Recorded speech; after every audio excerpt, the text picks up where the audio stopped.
अस्सलाम वालेकुम, I am मजियाज़ाना। Welcome to experience channel. आज के लेक्चर में हम एवलांच, टॉर्नेडोज और एंटी साइक्लोन्स के बारे में स्टडी करने लगे।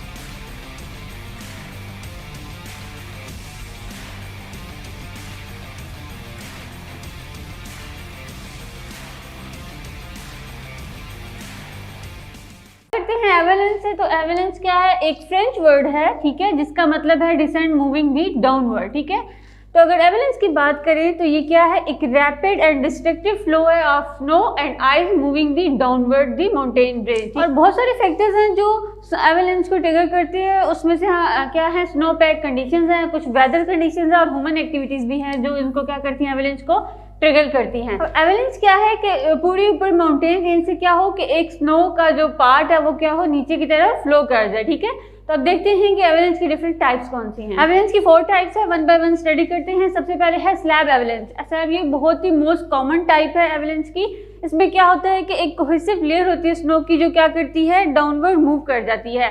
अब इस वो जो कोहेसिव लेयर मतलब वो जो जिनकी आपस में जो बॉन्डिंग क्या है उस लेयर की पार्टिकल्स की, वहाँ पे स्नो की क्या है कि ज़्यादा है, ठीक है।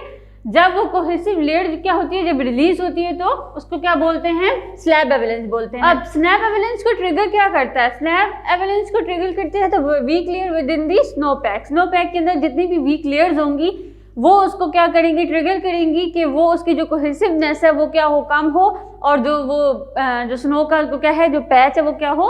रिलीज हो जाए या डाउनवर्ड मूव कर जाए। दूसरी टाइप है हमारी loose snow avalanche. Loose snow avalanche कब होती है? जब लूज और अनसॉलिडेटेड स्नो पार्टिकल्स क्या होते हैं? Move the downward the slope, ठीक है। ये ज़्यादातर स्मॉल होते हैं as compare to slab avalanche and they can be trigger by the minor disturbance. छोटी सी डिस्टर्बेंस हो जाए, कोई वाइब्रेशन हो जाए, उसकी वजह से भी लूज स्नो एवलांचेस का हो सकते हैं। उसके बाद है wet snow avalanches. Wet snow avalanches कब अगर होते हैं कि जो अभी स्नो होती है वो वार्म वाटर या रेनफॉल, वार्म टेम्परेचर या किसी जो स्नो की मेल्टिंग होती है उसकी वजह से क्या हो जाए? उसका जो वेट है वो ज़्यादा हो जाए, ठीक है। उसमें उस स्नो में फिर जो वाटर कंटेंट क्या होता है? ज़्यादा हो जाता है। उसकी वजह से वो क्या हो जाती है? डेंस हो जाती है और हैवी हो जाती है, जिसकी वजह से जो उसके अंदर स्नो के अंदर जो कोहेसिवनेस होती है वो क्या हो जाती है? कम हो जाती है। उसके वीक होने की वजह से ये वाले एवलांचेस काज होते हैं। और ज़्यादातर वेट स्नो एवलांचेस कब देखे जाते हैं? स्प्रिंग में। उसके बाद है powder snow avalanche. Powder snow avalanche क्या होते हैं? इनको हम ड्राई स्नो भी बोलते हैं और ये ज़्यादातर लाइटर होते हैं और जो इसकी स्नो होती है वो क्या होती है? ड्रायर होती है, ठीक है, with low water content as compare to the wet. जो स्नो एवलांच में वाटर कंटेंट ज़्यादा होता है, जबकि पाउडर वाली में क्या होता है? वाटर कंटेंट बहुत कम होता है। और इसकी जो स्पीड होती है वो कितनी क्रॉस करती है? 190 माइल्स पर आवर। तो ये थी टाइप्स ऑफ एवलांच। अब देखते हैं कि इस एवलांच को कॉज करने में कौन कौन से फैक्टर्स ट्रिगर करते हैं। तो काजेस देखें तो काजेस में सबसे पहले है ओवरलोडिंग। ओवरलोडिंग, स्नो की ओवरलोडिंग कैसे होती है? जब भी स्नो ओवरलोड हो जाती है या तो किसी वाटर कंटेंट से या बाकी किसी और फैक्टर से, जब उसका जो क्या है जो वेट है वो ज़्यादा हो जाए, ओवरलोड हो जाए, तभी भी क्या करता है कि उसमें जो लेयर्स हैं वो कोहेसिवनेस होती है लेयर्स में वो कम हो जाती है। तो इसकी वजह से क्या होता है? एवलांच कॉज होता है। दूसरा फैक्टर है टेम्परेचर। अगर टेम्परेचर ज़्यादा होगा तो भी क्या होगा कि जो एवलांच है उसको फ्लो करने में क्या होगा? हेल्प करेगा टेम्परेचर कि एवलांच क्या हो? कॉज हो। उसके बाद है स्लोप एंगल। स्लोप एंगल भी बहुत ज़्यादा इंपॉर्टेंट है। बहुत ज़्यादा जो एवलांचेस होते हैं वो 25 से 40 डिग्री के स्लोप एंगल पे होते हैं, ठीक है। तो इनका एंगल भी क्या है? बहुत ज़्यादा इंपॉर्टेंट है। उसके बाद है snow pack condition. Snow pack condition भी बहुत ज़्यादा इंपॉर्टेंट है। जैसे कि अभी मैंने आपको बताया कि कुछ स्नो पैक में लेयर्स होती हैं जो बहुत ज़्यादा वीक होती हैं, जो एवलांच को कॉज करती हैं। इस वजह से जो लेयर्स की वीकनेस है या थिकनेस है वो भी क्या करती है? रोल प्ले करती है एवलांच के कॉज होने में। उसके बाद कुछ वाइब्रेशन हो, वाइब्रेशन आइदर गन शॉट की हो, एक्सप्लोजन की हो या किसी और वजह से हो, तो वाइब्रेशंस भी क्या करती हैं? कॉज करती हैं एवलांच को। उसके बाद क्या है? आखिरी फैक्टर क्या है? अर्थक्वेक। अर्थक्वेक की वजह से क्योंकि जो प्लेट्स होती हैं वो क्या करती हैं? आपस में टकराव करती है, टेक्टोनिक प्लेट या किसी और वजह से, तो उसकी वजह से भी अर्थक्वेक में वाइब्रेशन आती है और इन वाइब्रेशंस की वजह से भी एवलांच कॉज होता है। उसके बाद देखते हैं एंटी साइक्लोन्स। एंटी साइक्लोन्स क्या है कि साइक्लोन्स के बिल्कुल ये ऑपोजिट। आगे फिर हम डिफरेंस भी देखते हैं। पहले हम देखें कि साइक्लोन्स, एंटी साइक्लोन्स होते क्या हैं। एंटी साइक्लोन्स एक हाई प्रेशर सिस्टम होता है, ठीक है। ऐसा सिस्टम हो जाता है जिसके अंदर से जो सेंटर से जो एयर होती है वो क्या है? आउटवर्ड की तरफ फ्लो करती है, ठीक है। और इन कंट्रास्ट टू अगर हम साइक्लोन की बात करें तो एंटी साइक्लोन जो होते हैं वो क्लॉकवाइज रोटेट करते हैं नदर्न हेमिस्फीयर में और जो काउंटर क्लॉकवाइज रोटेट करते हैं इन सदर्न हेमिस्फीयर में। और जब एंटी साइक्लोन्स होते हैं, अगर हम वेदर की वहाँ की बात करें तो वहाँ का जो वेदर होता है वो बहुत ही काम होता है, क्लियर स्काइज होते हैं और एटमॉस्फेरिक कंडीशंस भी बिल्कुल सही होती हैं। और साइज ऑफ एंटी साइक्लोन की बात करें तो एंटी साइक्लोन का जो साइज है वो बहुत वेरी करता रहता है, from a few 100 kilometre to 1000 kilometre, ठीक है। और एंटी साइक्लोन्स का जो साइज है उसको कुछ फैक्टर्स ट्रिगर करते हैं या अफेक्ट करते हैं। उनमें सबसे पहला क्या है कि जो high strength of high pressure system, जो प्रेशर सिस्टम बना है उसकी स्ट्रेंथ कितनी है। उसके बाद जो स्टेबिलिटी ऑफ द एटमॉस्फेयर, जो एटमॉस्फेयर प्रेजेंट है जहाँ पे एंटी साइक्लोन होने हैं वहाँ की स्टेबिलिटी क्या है। उसके बाद geographical features of the region, जिस रीजन पे हो रहा है वहाँ के जियोग्राफिकल रीजन्स क्या है। ये 3 फैक्टर्स हैं जो डिटरमिन करते हैं कि एंटी साइक्लोन्स का साइज क्या होगा, या वो कितने डैमेज कॉज करेंगे या वो कितने इफेक्टिव होंगे। जिस तरह भी मैंने आपको बताया कि साइक्लोन्स और एंटी साइक्लोन्स में क्या है डिफरेंस है, दोनों ऑपोजिट हैं। तो अगर हम साइक्लोन की बात करें तो ये क्या है, एक लो प्रेशर सिस्टम है, ठीक है। और एंटी साइक्लोन क्या है, एक हाई प्रेशर सिस्टम है। और क्लोन जो है, साइक्लोन जो हैं वो क्या करते हैं, नदर्न हेमिस्फीयर में काउंटर क्लॉकवाइज रोटेट करते हैं और सदर्न में क्या करते हैं, क्लॉकवाइज करते हैं। जबकि एंटी साइक्लोन्स की बात करें तो ये क्लॉकवाइज करते हैं नदर्न हेमिस्फीयर में और काउंटर क्लॉकवाइज करते हैं सदर्न हेमिस्फीयर में। और जो एयर का फ्लो है वो हम देखें, inward air flow towards centre leading to the low pressure system.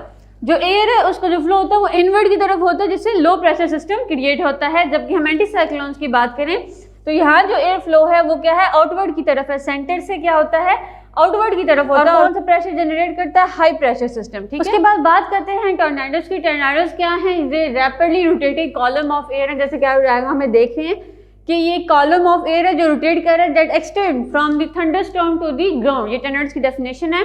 उसके बाद अगर हम कैरेक्टराइज करें तो ये क्या, एक फनल सी, जो क्लाउड की शेप है वो एक फनल शेप बन जाती है, ठीक है। विद द लोअर एंड क्या होता है, वो टच कर रहा होता है अर्थ को, ठीक है। तो अगर हम इसके साइज की बात करें तो इसका टॉर्नेडोज का साइज भी वेरी करता रहता है, from relatively weak and short live to powerful and destructive, ठीक है। टॉर्नेडोज वीक भी हो सकते हैं और थोड़ी देर के लिए भी हो सकते हैं, शॉर्ट लाइफ हो सकती है। और अगर ये डिस्ट्रक्टिव कंडीशन पे आना चाहें तो ये बहुत ज़्यादा डिस्ट्रक्टिव भी हो सकते हैं।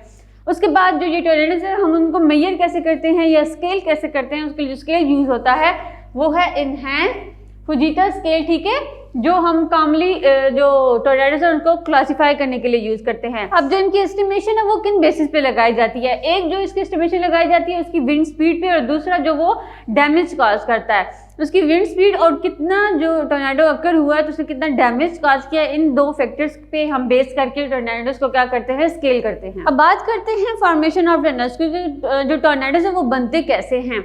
जब भी कोल्ड एयर और वार्म एयर आपस में कंबाइन करती हैं तो टॉर्नेडोज फॉर्म होते हैं। जब भी कोल्ड एयर क्या करती है, ड्रॉप करती है, ठीक है। जब वार्म एयर ऊपर जा रही तो कोल्ड एयर क्या करेगी, ड्रॉप करेगी।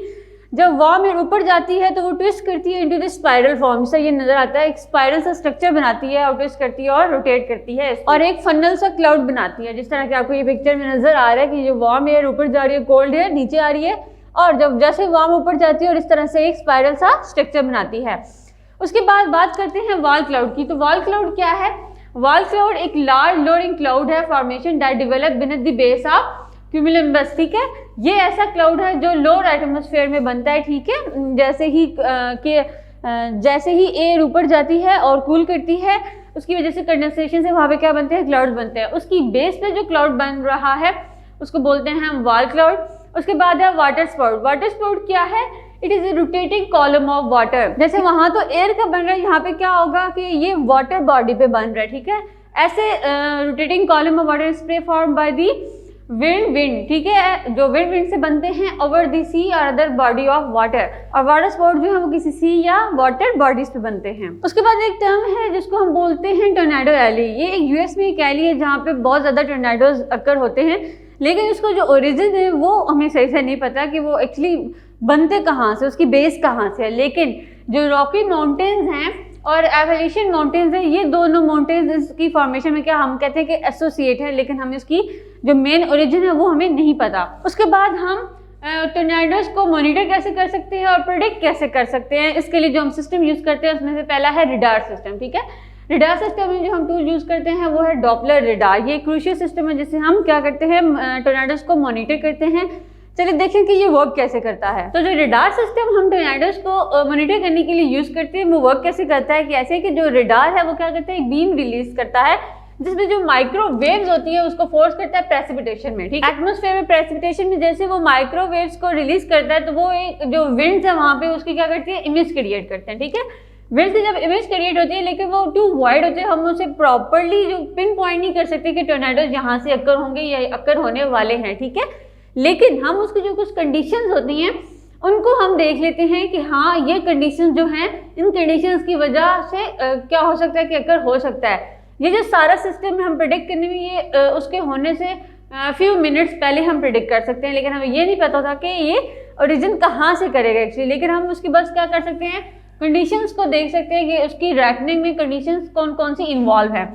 उसके बाद जब टोर्नेडोज अकर होते हैं तो वो क्या होते हैं, एक लॉन्ग वेव्स को क्या करते हैं, इमिट करते हैं with the low frequency sound जिसको हम बोलते हैं इंफ्रासाउंड। इंफ्रासाउंड को अब डिटेक्ट कैसे हम करते हैं, उसके लिए हम यूज करते हैं MAPR जो है multiple antenna profile radar system, ठीक है। ये जो इंफ्रासाउंड आ रही है उनको क्या करते हैं, ये डिटेक्ट करते हैं और इनकी मदद से जो रेडार सिस्टम, जो हम डॉपलर रेडार सिस्टम यूज करते हैं उन वेव्स को भी डिटेक्ट कर लेता है जो डॉपलर सिस्टम या डॉपलर रेडार सिस्टम है उससे अननोटिस रह जाती हैं, ठीक है। ये दो सिस्टम डॉपलर रेडार सिस्टम और MAPR जिसकी मदद से हम क्या करते हैं, इनको प्रिडिक्ट कर लेते हैं और जो प्रिवेंटिव मेजर्स लेनी होती हैं वो हम ले लेते हैं। तो ये था हमारा आज का लेक्चर जिसमें हमने एवेलेंच, टोर्नेडोज और एंटी साइक्लोन्स को डिस्कस किया। आप हमारे बाकी लेक्चर्स भी देख सकते हैं जिसका लिंक आपको डिस्क्रिप्शन में मिल जाएगा और हमें फेसबुक पेज पे भी फॉलो कर सकते हैं और व्हाट्सएप का ग्रुप भी ज्वाइन कर सकते हैं।